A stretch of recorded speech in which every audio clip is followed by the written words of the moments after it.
मधुर नाम में आप सभी को जय मसीह की। फिर से एक वीडियो के माध्यम से आप सभी से बातचीत करने के लिए, प्रभु के वचन को आपके सामने रखने के लिए प्रभु ने मुझे मौका दिया, इसलिए मैं प्रभु को बहुत बहुत धन्यवाद देता हूं। और मुझे बताएं कि आप सब लोग कैसे हैं। उम्मीद करता हूं, आशा करता हूं आप सब लोग अच्छे हैं और अच्छे ही चाहिए। और पिछले समय में हमने प्रभु के वचनों से अलग अलग टॉपिक पर हमने बात की, अलग अलग विषयों पर हमने बात की, चर्चा की और सच में एक परिणाम तक हम पहुँचे हैं। और आज हम एपिसोड नंबर 31 में पहुँचे हैं। ये प्रभु की दया है। 30 एपिसोड तक हमने कंप्लीट कर लिया है, जो भी बाइबल की बातों को हमने सीखा समझा। और एपिसोड नंबर 31 तक पहुँचने के लिए प्रभु ने हमें सहायता किया, इसलिए मैं प्रभु को बहुत बहुत धन्यवाद देता हूँ। आज हम नेहम्याह की पुस्तक यानी कि बुक ऑफ नेहमाया, उसको हम डिटेल स्टडी करेंगे, उसको समझेंगे। एजरा की पुस्तक तक हमने पढ़ लिया था। एजरा की जो किताब में हमने जो सीखा था, मुझे उम्मीद है कि आपने उसको देखा है और आपने उसको समझा है। प्रभु आप सभी को आशीष करें। आज हम नेहम्याह की जो डिटेल स्टडी करेंगे। तो बहुत सारे लोग जो है इस बुक्स को क्या बोलते थे, स्किप कर देते हैं, अवॉइड कर देते हैं कि इससे प्रचार नहीं करना, इससे बोलने के लिए कुछ नहीं है। या एजरा की पुस्तक, नेहम्याह की पुस्तक, मैंने बहुत कम लोगों को देखा है कि इससे प्रचार करते हैं। लेकिन इनमें जो बात लिखी वो किसी में भी नहीं लिखी है, क्योंकि इन बुक्स में बहुत ज़्यादा ज्ञान, बहुत ज़्यादा जो भेद की बातें छुपी हुई है। तो वो मैं किस दिन आपसे डिस्कस करूँगा। हम वैसे इसको स्टडी करेंगे कि नेहम्याह की पुस्तक में क्या क्या बातें हमें मिलती हैं। सबसे पहले हम कुछ इम्पॉर्टेंट डेट देखते हैं, तिथि यानी कि डेट्स देखते हैं हम। 612 बीसी में बेबीलोन ने निनवे जो अशूर की राजधानी थी ख़त्म किया। मतलब क्या है, 612 बीसी यानी कि बिफोर क्राइस्ट, यानी ईसा पूर्व। 612 बीसी में बेबीलोन ने क्या किया, निनवे जो अशूर का राजा, जो हम योना की किताब में पढ़ते हैं, योना की किताब में निनवे को जाने के लिए यहोवा परमेश्वर ने जैसे योना को आज्ञा दिया था, तो वही निनवे को ख़त्म करने के लिए जो अशूर की राजधानी है उसको किसने ख़त्म किया, बेबीलोन ने ख़त्म किया 612 बीसी में। तो अलग अलग थियोलॉजियंस का अलग अलग जो क्या बोलते हैं उनका स्टाइल है पढ़ाने का, उनका अलग अलग डेट है। 612 बीसी ज़रूरी नहीं है उनका होना है, क्योंकि ये सभी एक क्या अजम्पशन है, इन सभी को एक माना जाता है, ये सब इमेजिनेशन है।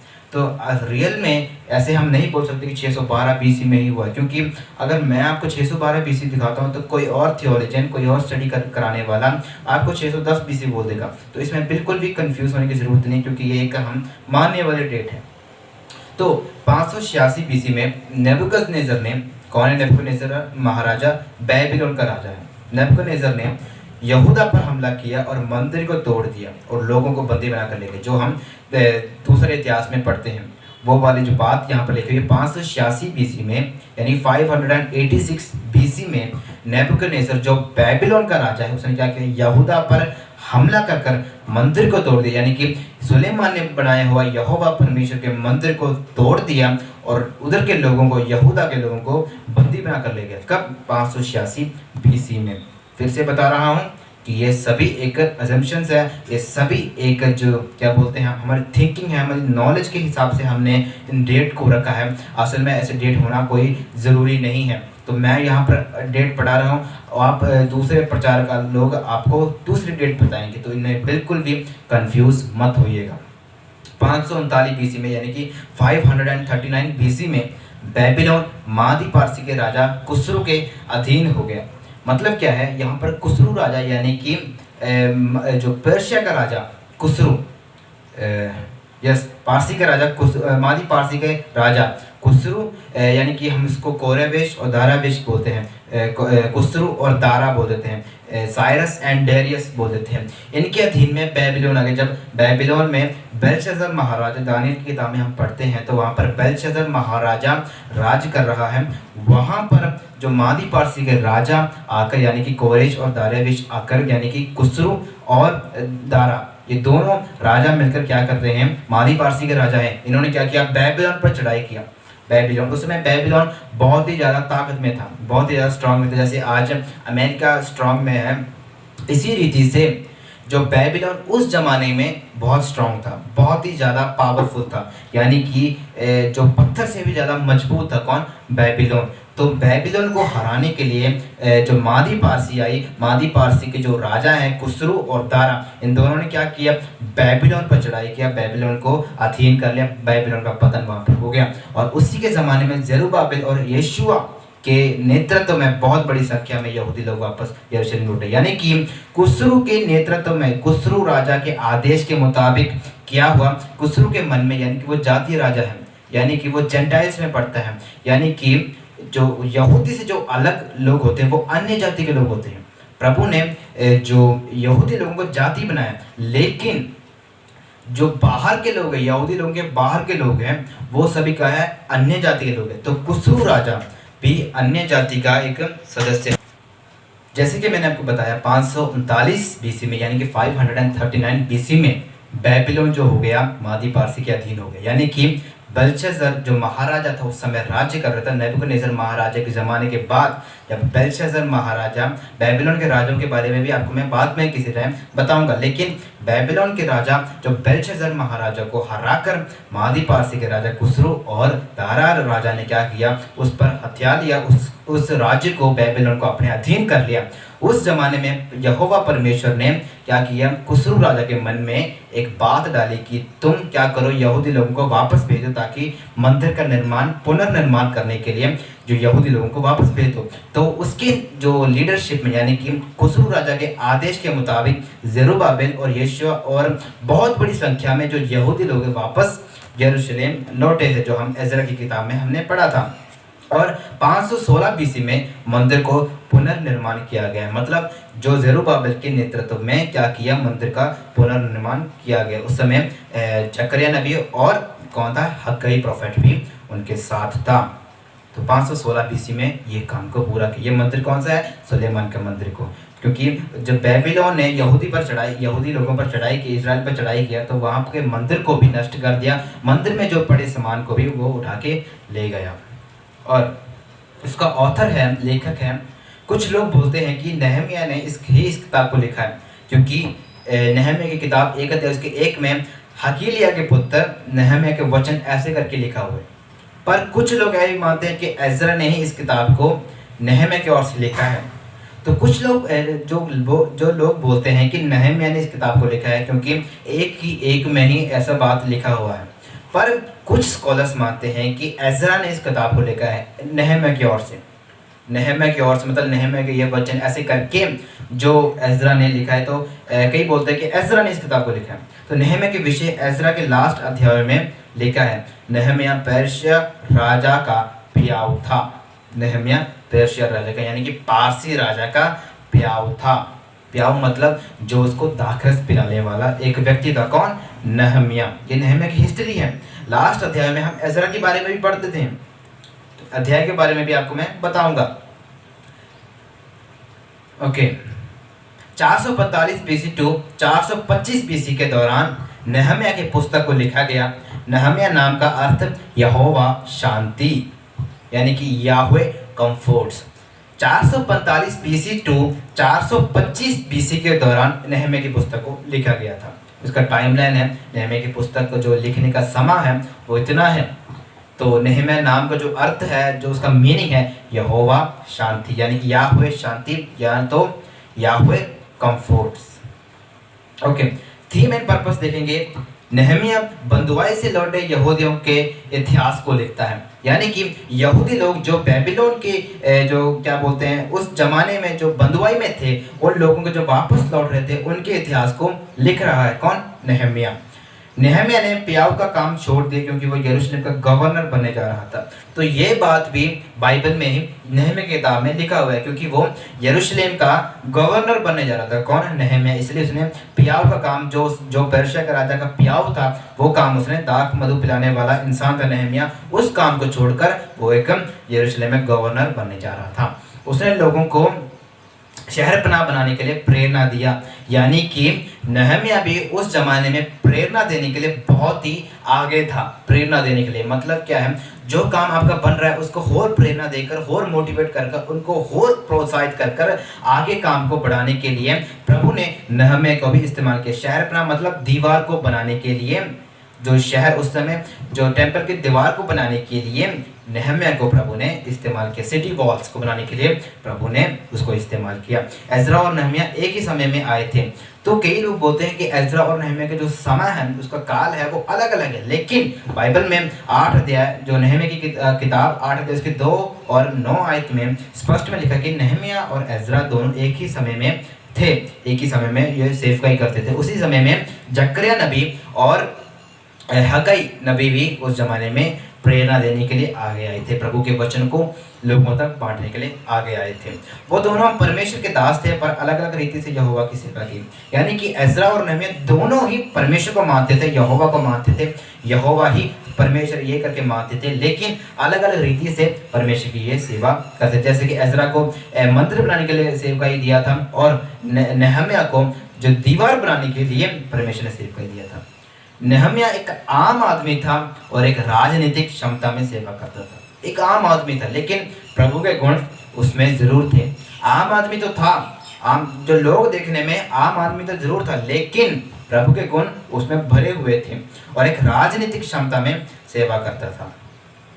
परमेश्वर के बलवंत हाथ को दिखाने के लिए कि कैसे उसने इजराइल को वापस उनके देश में लाया, नहम्याह को इस्तेमाल किया। मतलब क्या है, नहम्याह ने अपनी पुस्तक में ये बड़े ही जो डिटेल में बताया है कि परमेश्वर का जो बलवंत हाथ है कैसे उसने बढ़ाया परमेश्वर ने, और इजराइल को क्या किया, बंधुआई से लौटाकर अपने देश में वापस लेके आया, वापस अपने देश में जो प्रभु ने उनको लेकर आया। जैसे कि मूसा को प्रभु ने इस्तेमाल किया, इसी रीति से एजरा को इस्तेमाल किया, नहम्याह को भी इसी तरह प्रभु ने इस्तेमाल किया।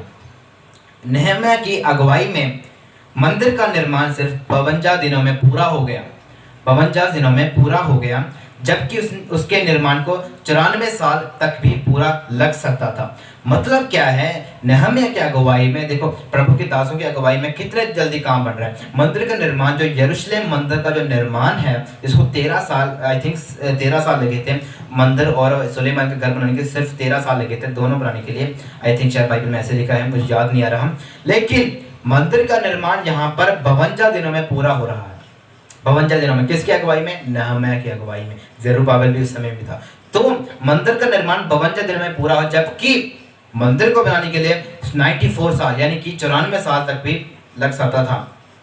आज्ञाकारिता और विश्वास के साथ उन्होंने जीत प्राप्त की, यानी कि ओबीडियंस के साथ और विश्वास के साथ, फेथ के साथ उन्होंने क्या किया, जीत को प्राप्त की। मतलब क्या है, जीत पाना हो तो इन दोनों के बिना बिल्कुल नहीं हो सकता। किसके बिना, ओबीडियंस के बिना और विश्वास के बिना हम जीत को प्राप्त नहीं कर सकते। जीत को कभी भी हम प्राप्त नहीं कर सकते। अगर जीतना है तो आज्ञा मानना चाहिए, आज जीतना है तो विश्वास होने की जरूरत है, जैसे नहम्याह का था। ओके, उस समय के पर्शियन किंग यानी कि पारसी राजा कौन कौन थे? साइरस, जिसने बेबीलोन को खत्म किया, यानी कि कुसरू राजा। और कई जो ट्रांसलेशन है मुझे नहीं पता, जो जितना मुझे ट्रांसलेशन पता है मैं उतना आपको बताने की कोशिश करूंगा। साइरस को हम कुसरू बोलते हैं हिंदी में, जिसने बेबीलोन को खत्म किया था। कोम्बाइसिस 530 बीसी से 522 बीसी तक उसने पर्शिया में राज किया। स्मर्टिस मंदिर निर्माण के लिए विरोध, यानी कि स्मर्टिस राजा जब पैदा हुआ, उत्पन्न हुआ जो पर्शिया में, तो उसने मंदिर निर्माण का विरोध भी किया। हम नहम्याह की किताब में भी पढ़ सकते हैं। दारा राजा मंदिर के पुनर्निर्माण के लिए आज्ञा दी, ये भी नहम्याह के पुस्तक में ही लिखा हुआ है। सर्क्सस यानी कि शेरश महाराजा, मुझे ट्रांसलेशन में बहुत जो प्रॉब्लम आ रही है। और अर्थकशिष्ट महाराजा, यानी कि इंग्लिश में अर्टाक्सरक्सस लिखा हुआ है, तो जो हिंदी में इसको अर्थकशिष्ट महाराजा बोला जाता है। और दारा जो दूसरा राजा है एक और, उसके बारे में भी हम इसमें पढ़ते थे। तो पर्शिया के राजा हैं ये सभी, कौन कौन? साइरस, कोम्बाइसिस, स्मर्टिस, डारियस, सर्क्सस, अर्टाक्सर्क्सस और दारिया राजा। तो ये सभी पर्शिया के महान राजा हैं। बेबीलोन के भी ऐसे राजा हैं जैसे नेबूकदनेस्सर, इविल मेरोदाक, और ऐसे बेलशस्सर, नेबोनिडस, ये सभी बेबीलोन के राजा हैं। इनके काल भी, इनके जो समय भी अलग अलग रीति में आए हैं। Okay, major divisions of chapter, यानी कि जो अध्यायों को, नहम्याह के अध्यायों को, पुस्तक के अध्यायों को बांटा गया है, अलग अलग जो रीति में बांटा गया है। 2 डिविजन्स में इनको बांटा गया है। पहले चैप्टर नंबर 1 से चैप्टर नंबर 7 तक जो बातें लिखी हुई है वो ये है, नहम्याह रीबिल्ड्स द वॉल, यानी कि नहम्याह जो है मंदिर के जो शहर बना है उसको दोबारा से बना रहा है, यानी कि सिटी के शहर के जो शहर बना है, यानी कि दीवार को फिर से खड़ा कर रहा है। और अर्थकशिष्ट राजा का मंदिर बनाने के लिए आज्ञा देना, यानी कि अर्थकशिष्ट जो महाराजा है वो परमेश्वर के मंदिर बनाने के लिए वो आज्ञा दे रहा है। वो भी हम अध्याय नंबर 1 से लेकर 7 तक के बीच बीच में हम अध्याय में पढ़ते हैं। 52 दिनों में शहर पना को खड़ा करना, यानी कि 52 दिन में उसने क्या किया, शहर पना को यानी कि दीवार को खड़ा कर दिया था, दीवार को खड़ा कर दिया, सिटी वॉल्स को उसने खड़ा कर दिया। किसने? नहम्याह ने खड़ा कर दिया था। ओके, अभी ये हमने अध्याय नंबर 1 से लेकर अध्याय नंबर 7 तक देखा था। अभी चैप्टर नंबर 8 से यानी कि 8 अध्याय से 13 अध्याय तक हम क्या पढ़ते हैं, एज्रा और नहम्याह लोगों के मनों को नया बनाते हैं, यानी कि लोग जो शहरपना बनाते वक्त भी या जो शहरपना बनाते वक्त भी और जो मंदिर बनाने वक्त भी एज्रा और नहम्याह ने क्या किया, लोगों के मनों को भी नया बनाया, लोगों के मनों को भी पुनर्निर्माण कर दिया, यानी कि लोगों की जो आशा टूटी हुई थी, लोगों के मन में जो आशा थी वो टूटने लगी थी, लेकिन एज्रा और नहम्याह ने वहां पर क्या किया, एक मोटिवेटर का काम किया, मोटिवेटर का काम करके लोगों के मनों को चेंज करके नया बना दिया। ओके, और चैप्टर नंबर 8 से लेकर 13 के बीच बीच में हम पढ़ते हैं नहम्याह द गवर्नर, यानी कि नहम्याह एक गवर्नर बन रहा है और परमेश्वर के वचनों के द्वारा लोगों में बेदारी और लोग तौबा का मन पैदा हुआ, लोगों में तौबा का मन पैदा हुआ, इसी अध्याय में हम पढ़ते हैं। तो ये थी नहम्याह के पुस्तक के बारे में। तो जितना हो सके डिटेल स्टडी हमने जो सरल भाषा में हमने कर दिया है। घंटे घंटे वाली जो वीडियो है वो लोग कम देखते हैं, ज़्यादा नहीं देखते हैं, तो मैंने 16 मिनट यानी कि 17 मिनट में पूरा इसको ख़त्म कर दिया है, 16.5 मिनट में इसको ख़त्म कर दिया है। तो जितना हो सके पढ़ें, सीखें, और नहम्याह की पुस्तक में बहुत कुछ आपको मिलेगा, आत्मिक नॉलेज है, आत्मिक जो उन्नति, बेदारी आपको ज़रूर इस किताबों में मिलेगी। आगे हम एस्थर की किताब को भी पढ़ेंगे, सीखेंगे, एस्थर की किताब में हमें क्या क्या सीखने को मिलता है उसको भी हम देखेंगे, समझेंगे। और प्रभु इन वाक्यों से सभी को आशीष करें, बरकतें मिलते हैं अगली वीडियो में। तब तक अपना ख्याल रखें और इस वायरस से बचे रहें, गवर्नमेंट के आदेशों का पालन करें, और जितना हो सके वीडियो को शेयर करें, जितना हो सके शेयर करें, हर जगह पर, फेसबुक पर, व्हाट्सएप पर, इंस्टाग्राम पर, ट्विटर पर, जितना हो सके शेयर करें, लोगों तक सच्चाई पहुंचे, लोगों तक बाइबल के ज्ञान को पहुंचाएं। प्रभु आप सभी को आशीष करें।